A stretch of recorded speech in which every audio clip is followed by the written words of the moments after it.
Welcome to my channel Ayurveda essence. नमस्कार।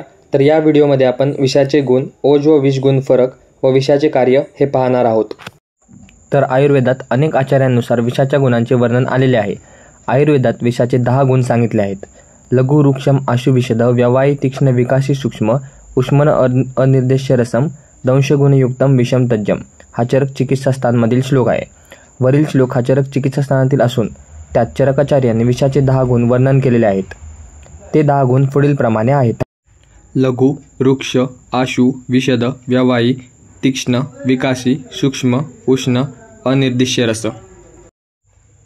सुश्रुतांनी चरकांप्रमाणेच 9 गुण सांगितले आहेत, परंतु अनिर्दिश्य रस याऐवजी अपाकी असा भिन्न गुण सांगितला। वृद्ध वाग्भटांनी वरील 10 गुण वर्णन करून अपाकी किंवा अविपाकी असा सुद्धा एक गुण सांगितला आहे। शारंगधरांनी विषाच्या व्याख्येच्या माध्यमातून विषाचे गुण वर्णन केले आहेत, जसे की व्यवायी विकासी सूक्ष्म छेदी मदकारी आग्नेय प्राणनाशक व योगवाही। आता सविस्तर पाहूयात। लघु म्हणजे शरीरात लघुता उत्पन्न करणारा गुण। लघुद्रव्यांचे पाचन लवकर होते, क्रियांमध्ये तीव्रता उत्पन्न होते।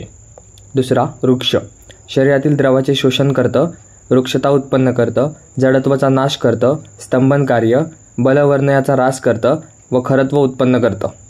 नेक्स्ट आशु शरीरात शीघ्रतेने पसरतात, त्यांना आशुकारी असं म्हणतात। विशद हे द्रव्य शरीरात जाऊन दोष धातू व मलांना सुचिता व विमलत्व देतात, त्यांना विशद असे म्हणतात। व्यवायी जी द्रव्य पाक होण्यापूर्वीच शरीरात पसरतात व नंतर त्यांचे पचन होते, त्यांना व्यवायी असं म्हणतात। तीक्ष्ण शरीरात शीघ्रतेने कार्य करतात, शरीरात दाह स्त्राव पाक व लेखन कार्य करतात। विकासी म्हणजे समस्त शरीरात व्याप्त होऊन ओजाला कमी करतो, संधिबंधनांना ढिले करतात। सूक्ष्म शरीरातील सूक्ष्मातील सूक्ष्म छिद्रांमध्ये प्रवेश करणारे द्रव्य। उष्ण शरीरात उष्णता सारक व पाचक आहेत, दाहकारक व स्वेदजनक द्रव्य आहेत। लास्ट अनिर्दिश्य रस ज्याचे वर्णन करू शकत नाही असा गुण। अपाकी किंवा अविपाकी म्हणजे शरीरात जाऊन पचन न होणारे द्रव्य। हे वरील वर्णन केलेले 10ही गुण ज्या विषात असतील ते विष सर्वात जास्त घातक असते। आता आपण ओज व विषाच्या गुणातील तुलनात्मक फरक बघणार आहोत।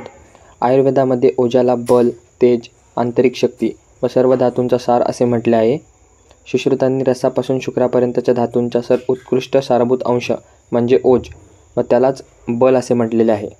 परंतु खरं तर बल व ओजामध्ये फरक आहे। ओज कारण आहे व बल त्याचे कार्य आहे, पण चिकित्सादृष्ट्या दोन्ही एकच मानले आहेत।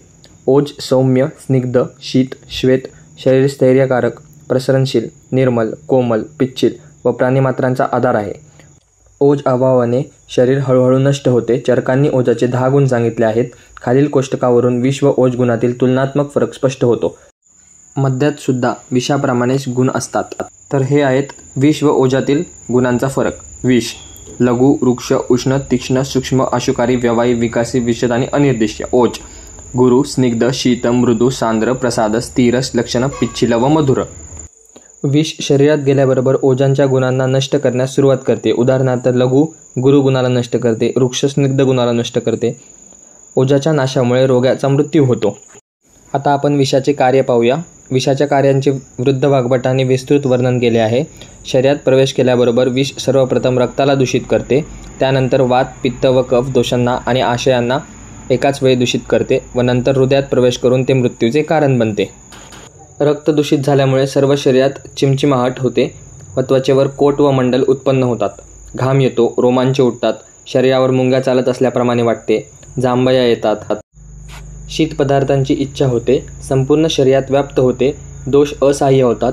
तसे सगळे विष त्रिदोष प्रकोपक असतात, तरीसुद्धा ज्या विषात जो दोष जास्त असेल तो प्रथम प्रकोपित होतो। म्हणजेच वाताशयस्थमध्ये वात व कफ रोगांना उत्पन्न करतो, पित्ताशयस्थ पित्त व कफ रोगांना उत्पन्न करतो व कफाशयस्थ कफ व पित्त रोगांना उत्पन्न करतो। विष डोक्यात गेले असता कोट उत्पन्न करते, अक्षिकूट, नासा, ओठ, मुखावर सूज येते, दंतहर्ष उत्पन्न करते, टाळूला कोरड पडते, शिरशूल व मुखामध्ये चिमचिमाहट, इंद्रियांचे कार्य नष्ट होते आणि शेवटी विष संपूर्ण शरीर व्याप्त करून सिरा धमनी स्त्रोतस मार्गाने अवरुद्ध करून प्राणाचा नाश करते। So guys, subscribe Ayurveda Essence for more such videos. You will get all handwritten notes here.